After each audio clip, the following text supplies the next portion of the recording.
자, 옆 사람 인사합시다. 하나님의 은혜로 살아갑니다. 할렐루야. 자, 오늘 주신 말씀은 은혜 받은 자여 평안할지어다. 은혜 받은 자여 평안할지어다. 오늘은 나사렛이라고 하는 동네를 함께 소개하면서 주신 말씀 나누려고 합니다. 이 나사렛이라고 하는 동네 이름의 뜻은 싹이 트다, 그리고 싹이 자라다라는 뜻을 가지고 있습니다. 그것만 아니라 이 물이 옹달샘물처럼 솟아나다라는 뜻도 있습니다. 조금 더 크게 보면 나무가지, 지팡이라는 뜻도 있습니다. 이 히브리어에는 그런 뜻을 가지고 있지만 아람어의 뜻은 이 수호자, 모든 것을 이렇게 덮어주는 그러한 뜻을 가진 나사렛입니다. 오늘 본문 속에 보면 예수님의 탄생에 관한 사건을 소개하고 있고, 그리고 누가복음에 보면 예수님의 족보에 대한 얘기도 함께 나오고 있습니다. 이러한 족보의 얘기는 성탄절날 우리가 함께 나누는 것이지만 오늘은 그런 것보다가는 나사렛 동네에 대한 얘기를 함께 하려고 합니다.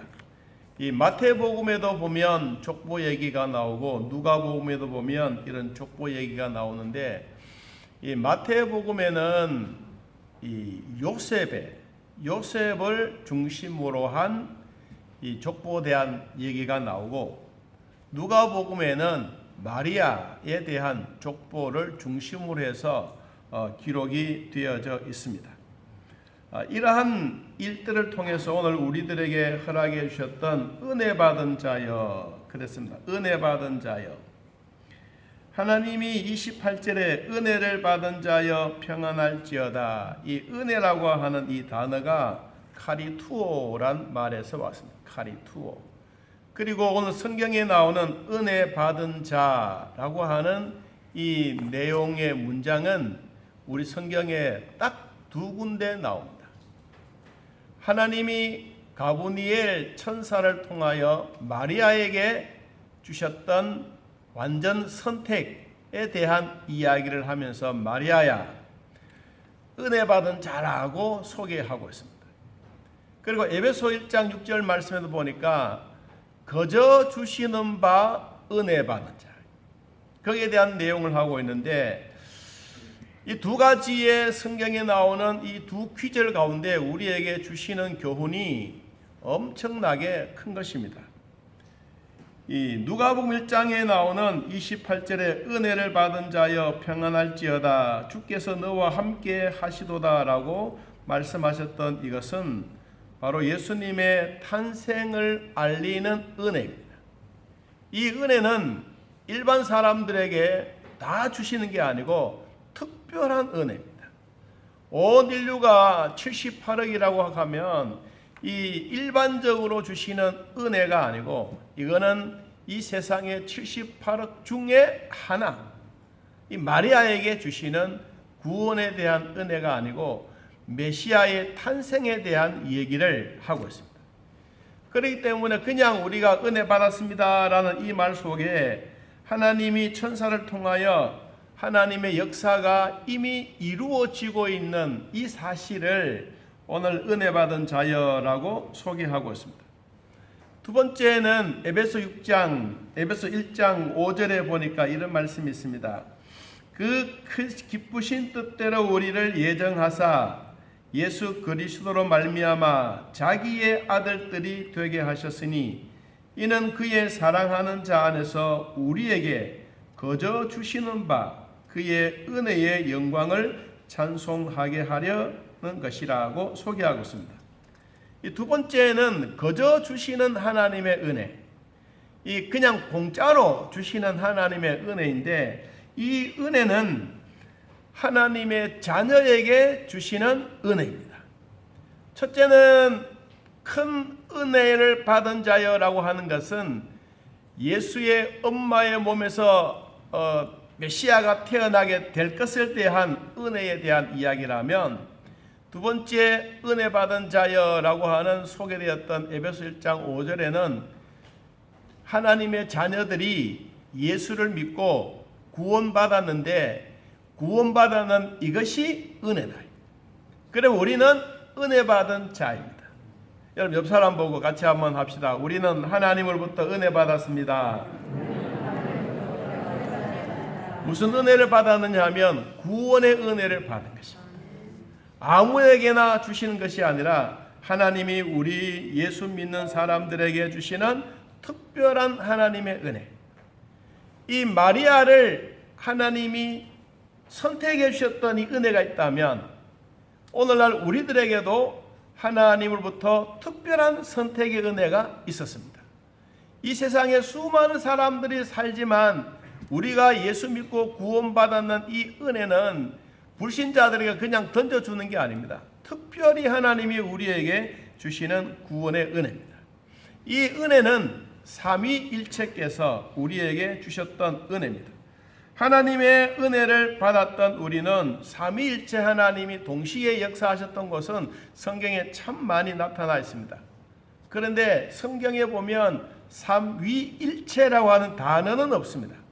없지만 하나님이 세 분이 함께 동시에 나타나셔서 그 맡았던 사역을 다 감당해 가는 곳에는 성경에 참 많이 나타나 있습니다. 여러분 눈 닦고 우리 성경에 있는 66권을 다 뒤져봐도 삼위일체란 말은 있다 없다? 없다. 없지만 성부 하나님, 성자 예수님, 성령 하나님에 대한 사역에 대한 내용들은 엄청나게 많이 있다. 그게 대표적인 예가 바로 하나님이 천지 창조하셨던 것입니다. 두 번째, 하나님은 우리의 인간을 창조하실 때도 삼위 하나님이 오셨고, 그리고 노아 홍수, 그리고 이 바벨탑 사건, 이런 일이 있을 때도, 심판에 대한 일이 있을 때도 동시에 삼위일체 하나님이 나타나셨습니다. 그리고 예수님이 세례받을 때 여러분들이 마지막 예배를 마치고 축도 속에도 삼위일체 하나님의 은혜가 거기에 포함되어져 있습니다. 여러분 그래서 우리는 축도가 중요하다고 하는 것은 삼위일체 이름으로 여러분들이 은혜를 받고 그리고 세상에 나가서 한 주간 동안 이 은혜대로 사십시오라고 하는 그런 뜻이 되기도 한 것입니다. 이 삼위일체는 우리를 구원해 주셨을 때, 하나님의 자녀로 불러주셨을 때 그때 우리에게 주셨던 이 삼위일체의 구원의 은혜가 너무도 큰 것입니다. 하나님은 은혜를 받게 한 것은 예수님의 탄생을 알려주시는 가브리엘을 통해서 주께서 너와 함께 하시도다라고 했던 것처럼 오늘날 삼위일체 하나님을 통해서 천하보다도 더 귀중한 영혼, 생명을 우리에게 주시면서 생명의 구원을 확증시켜 주었습니다. 이것이 우리에게 주어진 하나님의 은혜입니다. 하나님의 은혜는 우리가 하나님의 자녀가 되는 어설프게, 여러분 우리가 하나님의 자녀가 된 것이 아니라 로마서 5장 8절 말씀 보니까 이런 말씀이 있습니다. 우리가 아직 죄인 되었을 때에 그리스도께서 우리를 위하여 죽으심으로 하나님께서 우리에 대한 자기의 사랑을 확증하셨느니라. 예수님의 사랑으로, 예수님의 구속의 은혜로 우리를 하나님의 자녀로 확증해 주셨습니다. 그럼 우리가 하나님의 자녀라고 하는 이 은혜의 기쁨을 누리게 되는 것입니다. 그러면 이 나사렛 동네라고 하는 이 동네에 대한 얘기를 우리가 영상을 잠깐 한번 보면서 오늘 본문에 대한 이 영상도 있고 나사렛 동네가 어떤 동네인지 우리가 한번 보면, 지난 시간에는 가버나움에 대한 얘기를 말씀했고 오늘은 이 나사렛 동네는 예수님이 살아갔던 삶의 중심의 도시입니다.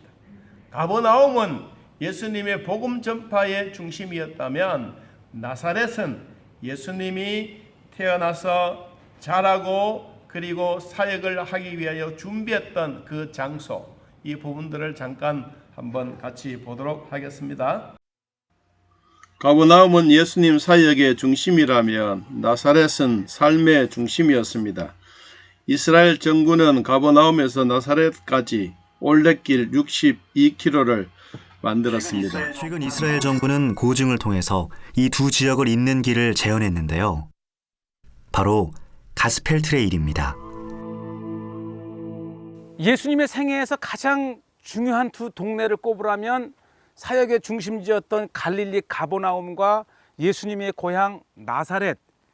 최근 이 두 길을 예수님이 오가셨던 길을 재현해 놓은 복음의 길 62km가 있습니다.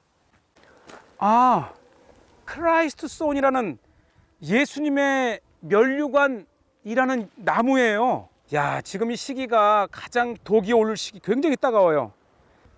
이런 거를 쓰시고 예수님께서 이 마지막 십자가의 길을 가셨다고 생각하니까 정말 마음이 굉장히 먹먹하네요. 드디어 나사렛에 도착을 했습니다. 갈릴리 호수에서 남서쪽으로 20여 킬로미터 떨어진 곳에 위치한 나사렛. 갈릴리와 사마리아의 경계를 이루는 이스라엘 평야와 그 주변도 한눈에 들어옵니다. 이 나사렛 앞산에 올라오면 우선은 동쪽으로 예수님께서 변모하셨던 다볼산이 아주 가까이에서 보이고요. 나사렛은 야산으로 둘러싸인 분지입니다. 나사렛에서 처음으로 눈에 보이는 수태고지 교회입니다. 천사가 마리아에게 아기 예수를 탄생되겠노라고 한 바로 그 장소였습니다. 60m의 거대한 교회가 세워져 있습니다. 이 교회는 14년 동안 지은 교회인데 1964년 완공하여 높이만큼 아주 웅장합니다. 건물 지하에는 천사가 마리아에게 아들을 낳으리라는 말을 하는 우물이 있던 곳입니다. 백합화를 거꾸로 내린 것과 같은데 햇볕이 60m를 내리비치고 있습니다.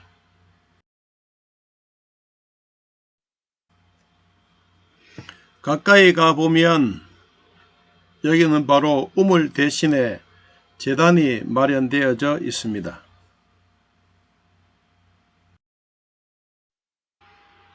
계단으로 내려가 보면 우물이 있던 곳에 제단이 놓여져 있습니다. 천사 가브리엘이 하나님의 보내심을 받아 갈릴리 나사렛 동네에 가서 다윗의 자손 요셉이라 하는 사람과 약혼한 처녀 마리아에게 이르러 말을 했습니다. 큰 은혜를 받으니여 주님이 너와 함께 하시나니 여인들 중에 너의 복이 크도다. 무서워 말라 마리아여, 하나님께서 내게 은혜를 내리셨느니라. 보라, 네가 잉태하여 아들을 낳으리니 너는 그 이름을 예수라 하라. 그는 위대해지고 가장 높으신 분의 아들이라 불릴 것이니라. 주 하나님께서 그의 조상 다윗의 왕위를 그에게 주시리니 그가 영원토록 야곱의 백성을 다스릴 것이며 그의 왕국은 끝이 없으리라.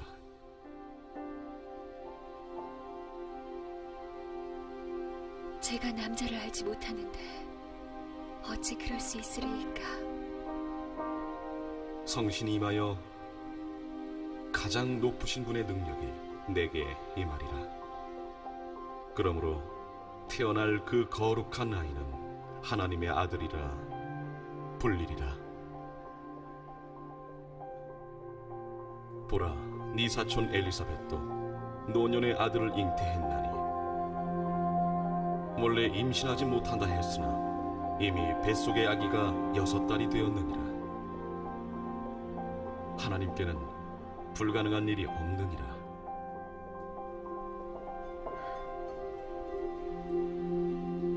저는 주님의 여종이오니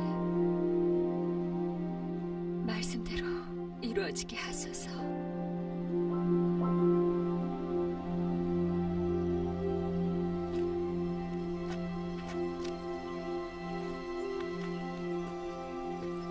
우문에 대한 내용의 영상이었습니다. 자, 오늘 본문 가운데 함께 생각하려고 하는 한 귀절이 있는데 이 귀절이 28절에 있는 말씀입니다. 같이 한번 오늘 본문에 있는 말씀 같이 한번 보겠습니다. 그에게 들어가 이르되 은혜를 받은 자여 평안할지어다 주께서 너와 함께 하시도다 하니. 아멘.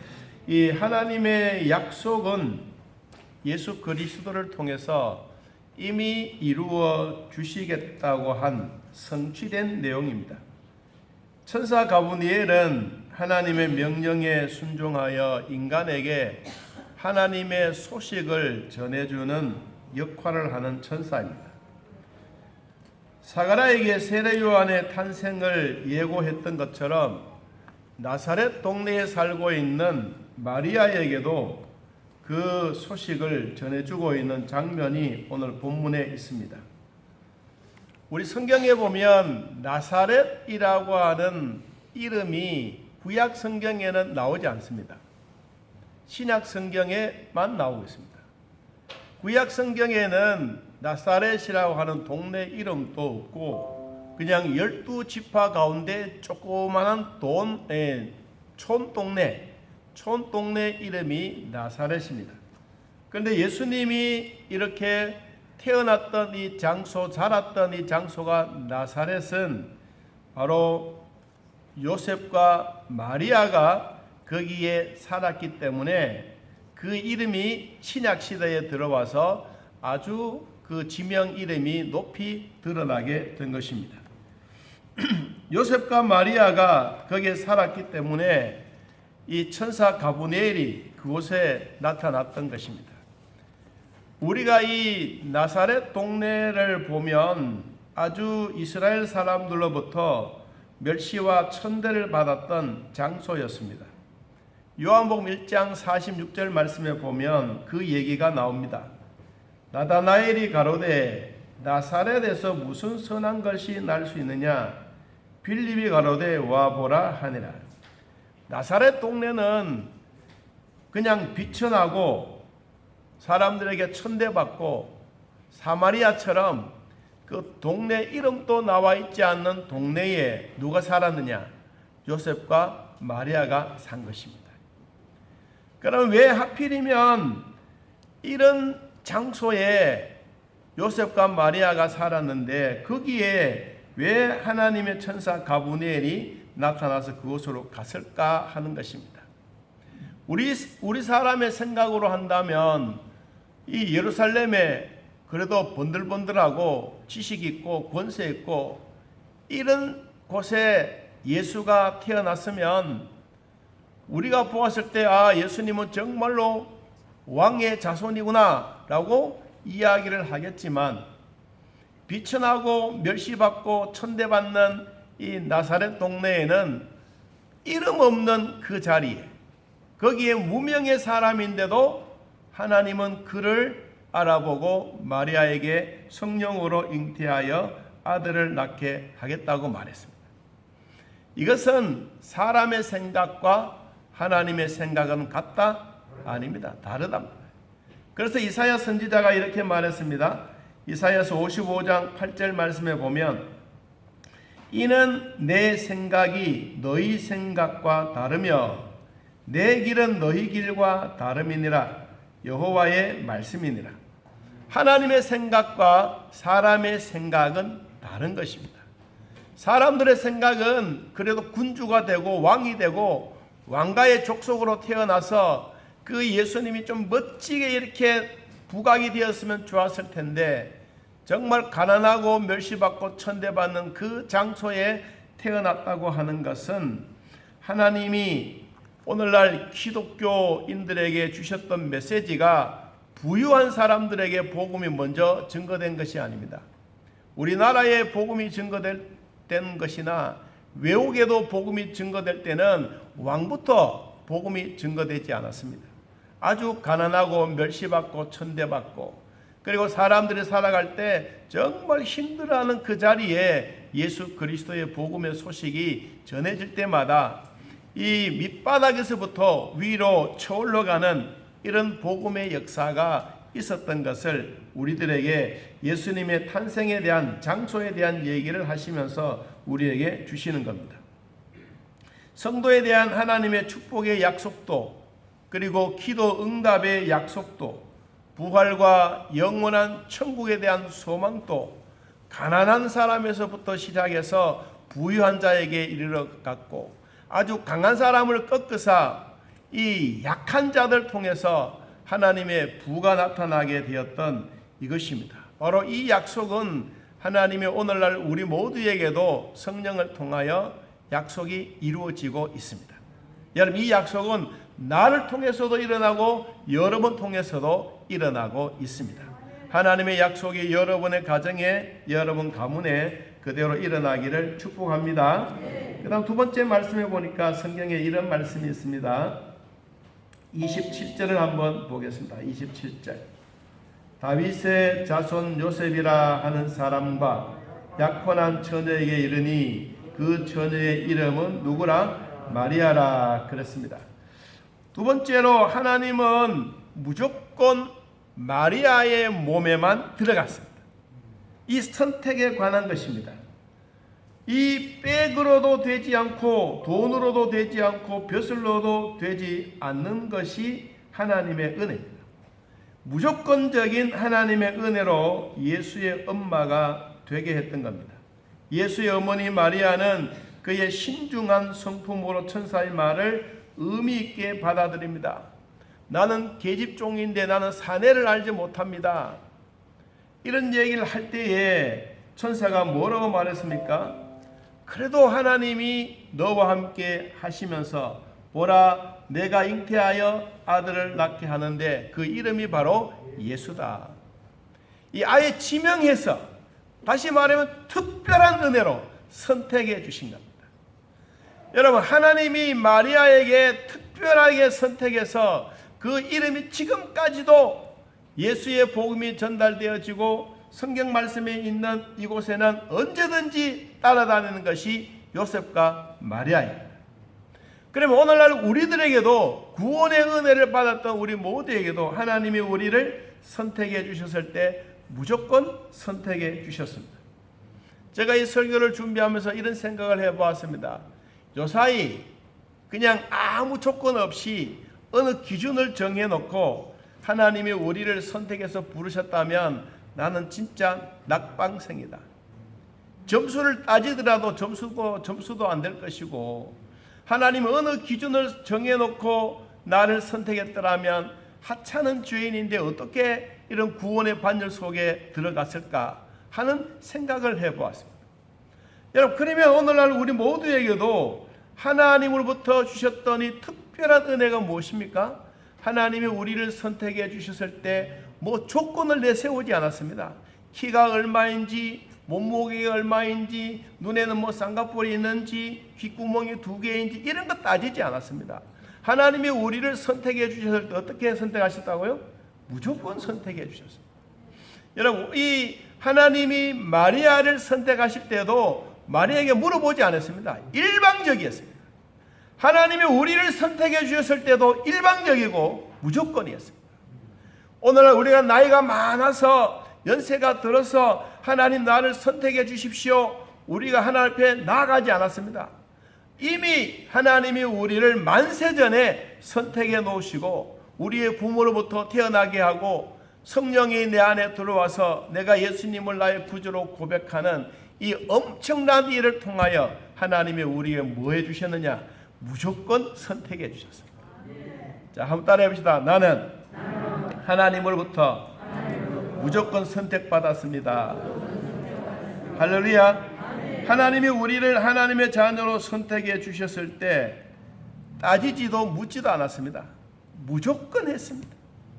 어린아이들 기저귀를 몇 번이나 갈아 주었는지 그런 거 따지지 않았습니다. 여러분, 하나님이 우리를 선택해 주셨던 이 은혜는 이 마리아를 선택해 주셨던 것처럼 하나님이 우리에게 무조건 선택해 주시는 이 은혜를 우리는 인정하고 하나님 앞에 살아가는 복을 얻게 된 것입니다. 그래서 우리는 성경 귀절에 보니까 이런 귀절들이 있습니다. 하나님이 우리를 선택해 주셨던 귀절들.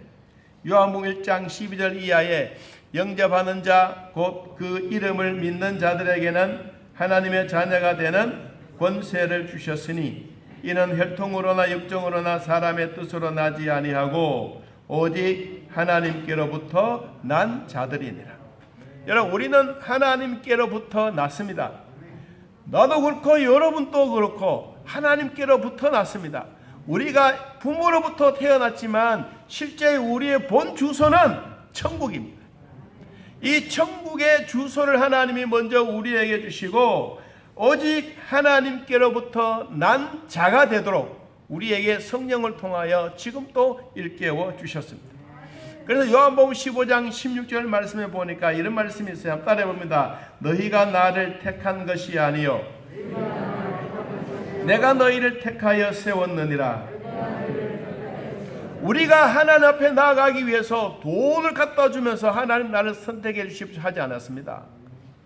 하나님 내가 이렇게 건강하기 때문에 건강한 자를 선택해서 하십시오, 이것도 아닙니다.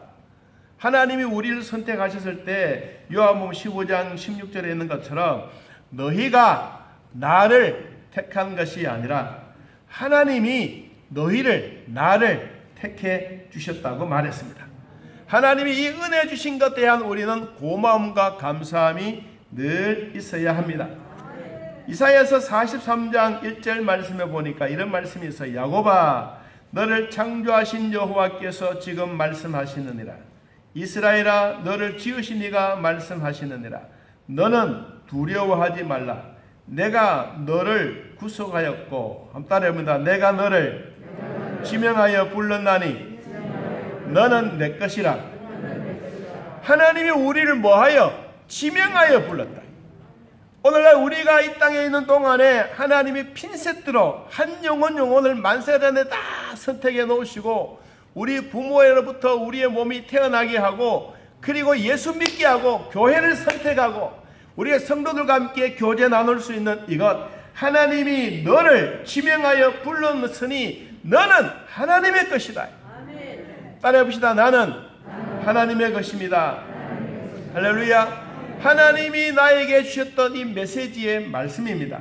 나라의 대통령이 나를 불려주고 알아주는 것만으로도 어깨에 힘이 들어가면서 다닐 수가 있다는데 전능하신 하나님이 나를 하나님의 자녀로 인정해 주셨으니 어깨에 힘을 펴고 당당하게 살아가기를 축복합니다.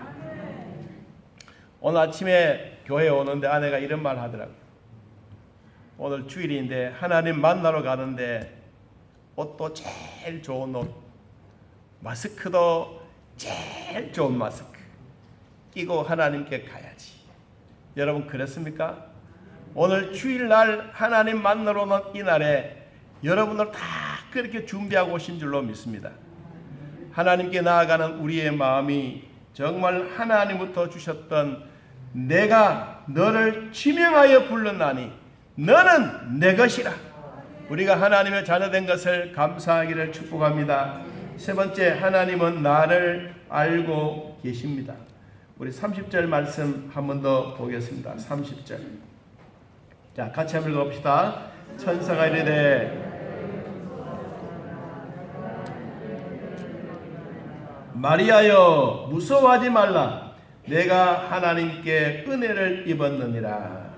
가브리엘 천사가 마리아를 보고 이름을 불렀습니다.